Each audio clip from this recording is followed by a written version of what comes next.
안녕하세요. 착한 설명충 모아요입니다. 기승전모 애니 마지막 영상 심승가족 업로드 날짜 12월 1일. 왜 이 빌어먹을 인간은 애니 기승전모를 홀대하는 걸까요? 보통 기승전모는 끝날 때 스포일러를 합니다. 심승가족 영상에서 스포는 바로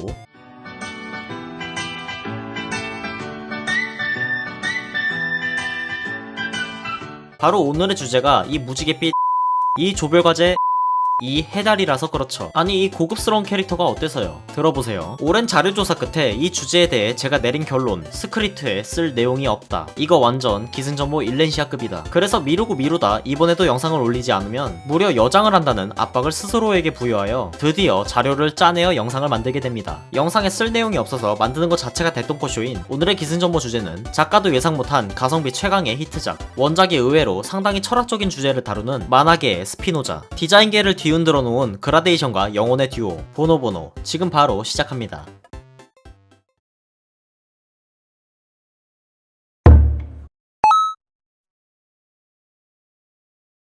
이가라시 미키오. 1979년에 에로만화 에로제니카로 데뷔한 그는 같은 해에 어두운 토피아라는 만화로 큰 인기를 얻습니다. 그리고 1983년에 당신이 나빠라는 만화로 제12회 일본 만화가 협회상을 수상하면서 커리어를 쌓아갔었죠. 하지만 아버지의 갑작스러운 죽음으로 2년의 공백기를 갖게 됩니다. 그가 휴식을 취하는 도중 일본에서 뜬금없이 깜찍한 비주얼의 해달이 일종의 붐을 일으켰고 각종 매체에서 접하기 쉬웠던 적이 있었죠. 이를 매의 눈으로 지켜보던 이가라시 역시 해달을 귀엽다 생각하여 그 모습과 행동을 만화로 만드는 아이디어를 구상하였고, 그렇게 1986년에 탄생한 것이 보노보노입니다. 귀여운 아기의 달 보노보노와 친구들의 이야기가 주제이며 처음 접하는 사람은 띠용 이라는 반응이 나올 정도로 단순한 세계관을 바탕으로 합니다. 바다, 숲, 강이 전부죠. 소박한 자연에서 벌어지는 소소한 이야기가 진행되며 보고 있는 사람들에게 이러한 표정을 짓게 해줍니다. 그 시절 사람들이나 요즘 사람들이나 힐링은 모두 좋아하는군요. 그러나 이야기가 결코 가볍지만은 않습니다. 특히 보노보노는 내용이 철학적인 것으로 유명한데요. 단순한 네컷 만화의 인생의 희로애락이 잔잔하게 펼쳐지면서 숨겨진 메시지를 전합니다. 그래서 보노보노는 어린이가 읽으면 귀여운 동물 만화지만 성인이 읽으면 새로운 성찰을 느끼게 해주는 만화가 되죠. 이에 대해 자세한 이야기는 전에서 계속하겠습니다. 보노보노 특유의 느린 전개 방식은 당시에 흔히 볼 수 없는 유형이었기에 주목을 받았고, 여유를 즐기는 보노보노의 매력에 사람들은 빠져들었습니다.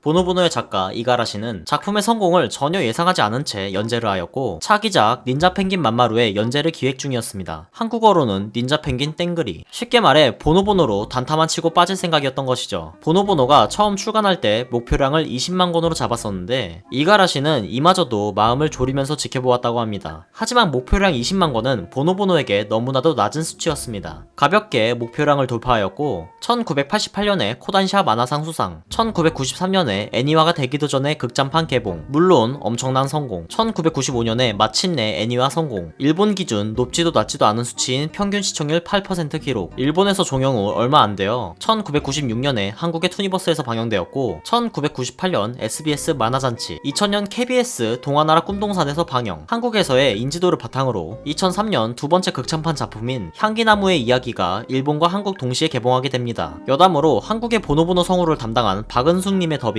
이가라시마저 인정하는 초월 더빙이라고 하네요. 헛소리 하지마 임마. 슬프게도 서양권에서 보노보노는 듣보잡 수준이라고 합니다. 보노보노의 흥행은 그 만화들에 비해 폭발적인 수준은 아니었지만 결국은 단행본 판매량이 1000만 권을 돌파하게 됩니다. 또한 판매량에 비해 인지도가 매우 높다는 장점이 있기도 합니다. 보노보노의 주 타겟층은 어린 아이들일 것이라고 생각하겠지만 의외로 주요 독자들은 20, 30대 여성들이라고 밝혔습니다. 20, 30대 여성, 제 채널과는 거리가 먼... 어쨌든 20, 30대 여성은 구매력이 높다는 특징이 있는데 그로 인해 로열티만 1000만 달러 이상의 수입을 벌어들이는 성과를 얻기도 했죠. 단순한 내용에 철학을 접목한 이가라시의 큰 그림의 치얼스, 캐릭터 상품이 모든 영역에서 쏠쏠한 성과를 거두었는데 게임은 모아요의 대똥꼬쇼 주제가 될 만한 퀄리티를 보여주는 보노보노 미디어 믹스의 아픈 손가락이 되어버렸습니다. 설치도 안 했는데 삭제하고 싶은 생각이 드는군요.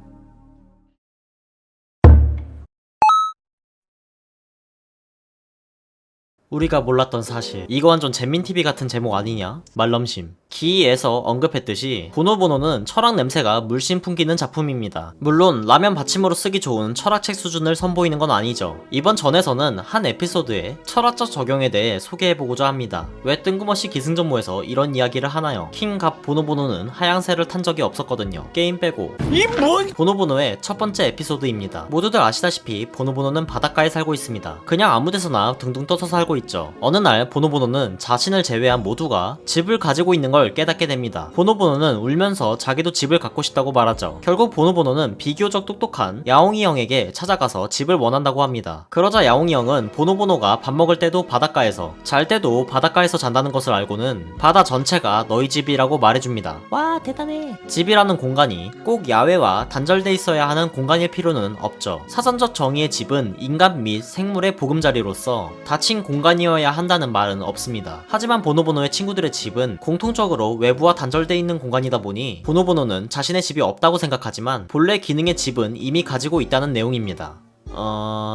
같은 말을 계속 반복하는 느낌이지만 철학이 원래 그런 거 아니겠습니까? 이렇듯 어린아이가 보기엔 그저 보노보노가 엉뚱한 질문을 하는 것으로 보이지만 철학이라는 게 본뒤 질문을 던지는 것으로부터 시작이 되고 이를 탐구하는 과정이고 정답 또한 없기 때문에 이 캐릭터는 이렇게 생각하는군 하는 재미가 숨어 있습니다. 또한 보노보노의 오프닝 가사를 유심히 보면 아이들에게 적절한 가사인가 하는 생각이 들기도 합니다. 사랑을 해보아도 놀이를 해봐도 어쩐지 앞날이 안 보이지 뭐야. 동심 파괴까진 아니더라도 동심 타격 정도는 되겠군요. 그런데 짜잔, 보노보노에는 동심 파괴 수준의 숨겨진 이야기도 있습니다. 바로 보노보노의 엄마에 대한 이야기인데요. 보노보노의 엄마와 친하게 지내던 고래가 있었다고 합니다. 그런데 그 고래는 쓰나미 때문에 절벽에 부딪혀 죽었다고 하네요. 이에 보노보노의 엄마는 슬픔에 빠졌지만 보노보노의 아빠가 계속 위로를 해주며 자신과 함께 있어달라고 부탁했고 둘은 즐거운 나날을 보내게 됩니다. 이때 보노보노를 임신하게 되고 엄마의 상처는 치료된 듯 보였습니다. 그러나 그게 아니었죠. 보노보노의 엄마는 나날이 야위어갔고 결국 보노보노의 엄마는 아빠가 자고 있는 사이에 사라졌습니다. 엄마가 발견된 바위에는 갓 태어난 보노보노와 핏자국뿐이었습니다. 자살을 한 것이었습니다. 아빠는 매일같이 울었지만 주변의 설득으로 보노보노를 위해 기운을 차리기로 했답니다. 이건 너무 슬픈데? 이런 사연을 알고 오프닝을 다시 듣는다면 이 작품의 감회는 새롭습니다. 저만이 이렇게 보노보노를 다른 시각으로 본 것은 아닌지 보노보노의 대사들을 정리한 에세이가 한국에서 2017년에 베스트셀러가 된 적도 있다고 하네요. 파도 매력적이야. 너란 녀석.